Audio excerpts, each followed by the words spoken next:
Hi అండి. ఈరోజు egg రోల్ని ఈజీగా ఎలా చేయాలో చూపిస్తాను. ఈవినింగ్ స్నాక్స్ లాగా చేసి పెడితే పిల్లలు ఇష్టంగా తింటారు.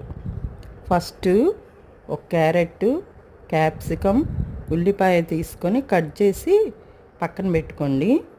ఇప్పుడు ఒక బౌల్ తీసుకొని మీకు సరిపడినంత గోధుమ పిండి తీసుకొని ఉప్పు కొంచెం ఆయిల్ వేసుకొని కొంచెం కొంచెంగా వాటర్ వేసుకొని కలుపుకొని ఈ పిండిని ముద్దలాగా చేసుకొని కొంచెం సేపు పక్కన పెట్టుకోండి.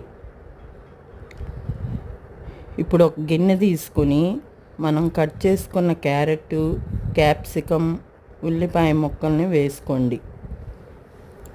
దానిలో మిరియాల పొడి, సాల్ట్ వేసుకొని కొంచెం సేపు పక్కన పెట్టుకోండి.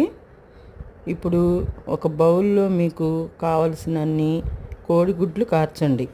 దానిలో సాల్ట్ వేసి కలుపుకోండి.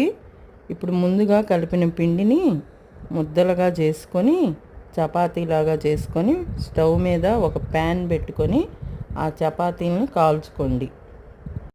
ఈ రెసిపీ ఎలా ఉందో మీరు కూడా ట్రై చేసి నాకు కామెంట్ పెట్టండి. ఈ రెసిపీని ఇంట్లో ఉన్న వాటితోటే ఈజీగా చేసుకోవచ్చండి. కాల్చిన చపాతీని పక్కన పెట్టుకోండి. ఇప్పుడు అదే ప్యాన్లో ఇందాక కలిపిన ఎగ్స్ని ఆమ్లెట్లుగా వేసుకోండి.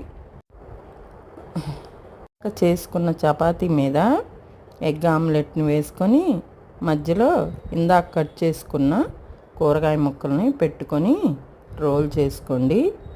తర్వాత సర్వింగ్ బౌల్లోకి తీసుకొని టమాటా కచప్లో డిప్ చేసుకొని తినండి. చాలా బాగుంటుంది. సరేనండి, ఈ వీడియో కనుక నచ్చినట్లయితే రాజీ ముచ్చట్లు ఛానల్ని లైక్, షేర్ అండ్ సబ్స్క్రైబ్ చేయండి. ఓకే అండి, ఉంటాను.